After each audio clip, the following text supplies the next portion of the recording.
मसूरी के जंगल में कालू कौआ अपनी पत्नी और बूढ़े माँ बाप के साथ रहता था।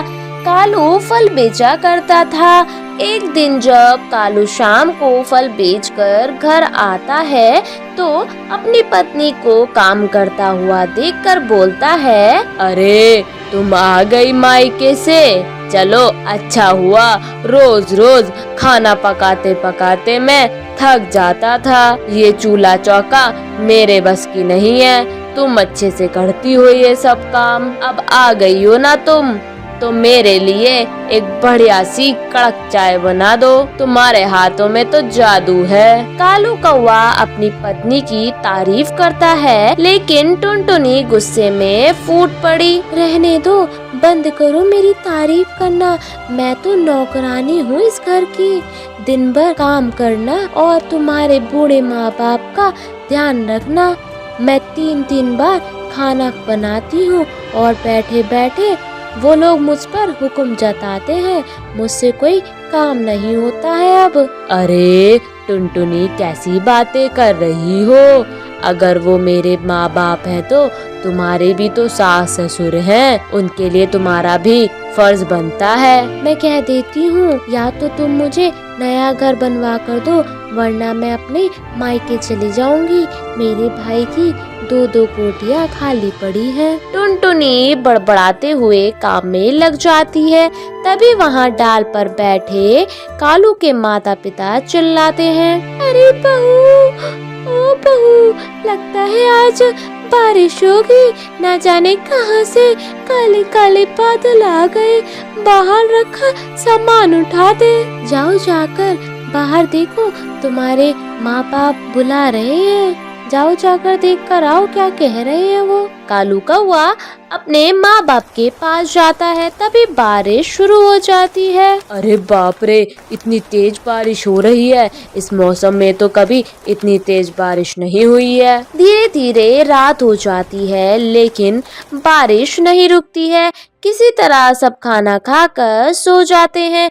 अचानक उनके घर का एक हिस्सा गिर जाता है और कालू कौवे के बूढ़े माँ बाप उसमें दब जाते हैं। बचाओ, बचाओ, कालू बेटा, बचाओ मुझे। ये क्या हुआ? पिताजी, आप चिंता ना करें, मैं अभी आपको बचाता हूँ। माँ जी, आप ठीक हो ना? माँ जी, क्या हुआ है आपको?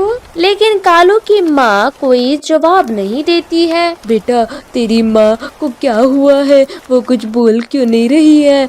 मुझे छोड़, पहले अपनी माँ को बाहर निकाल। किसी तरह टुनटुनी और कालू मिलकर अपनी माँ को बाहर निकालते हैं, लेकिन उसकी माँ मर चुकी थी। माँ, क्या हुआ? कुछ बोलो ना माँ। सुनिए जी, अभी रोने का समय नहीं है। जल्दी बाबूजी को बाहर निकालते हैं, ऐसा ना हो कि बाबूजी। अरे ये अशुभ बातें मत किया कर, मेरे बाबूजी को कुछ नहीं होगा। कालू कौवा अपने बाबूजी को बाहर निकालता है, लेकिन वो दम तोड़ चुके थे। टुनटुनी कालू कौवे की हिम्मत बढ़ाती है। अब रोने से कोई फायदा नहीं है, घर में पानी भर चुका है, अभी यहाँ से चलने में ही फायदा है। मैं नहीं जाऊंगा, मेरे माँ बाप मर गए। अच्छा होता मैं भी यहीं मर जाता। तुम जाओ यहाँ से, मैं कहीं नहीं जाऊंगा, मैं उन्हीं के पास रहूंगा। नादान मत बनो, अगर तुम्हें कुछ हो गया तो तुम्हारे आने वाले बच्चे को कौन संभालेगा?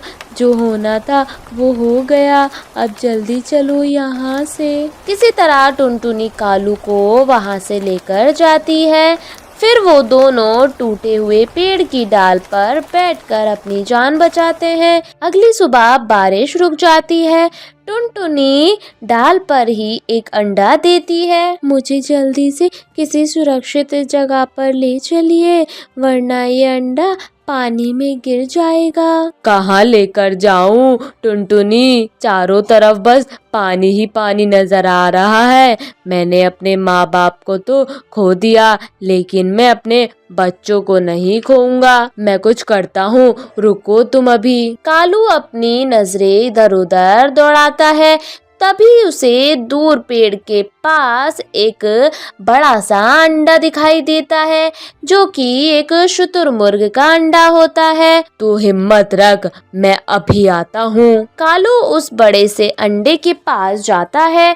कालू कौवा उस अंडे में खिड़की दरवाजा बनाकर अंडे का एक सुंदर सा घर बना लेता है। फिर टुनटुनी और कालू कौवा अंडा घर में अपना अंडा रख देते हैं और खुशी खुशी रहने लगते हैं। तो बच्चों, कैसी लगी ये कहानी? ऐसी ही प्यारी प्यारी मजेदार कहानियों को देखने के लिए हमारे चैनल को लाइक करें, सब्सक्राइब करें और कहानी कैसी लगी है कमेंट करना ना भूलें। बाय बाय बच्चों।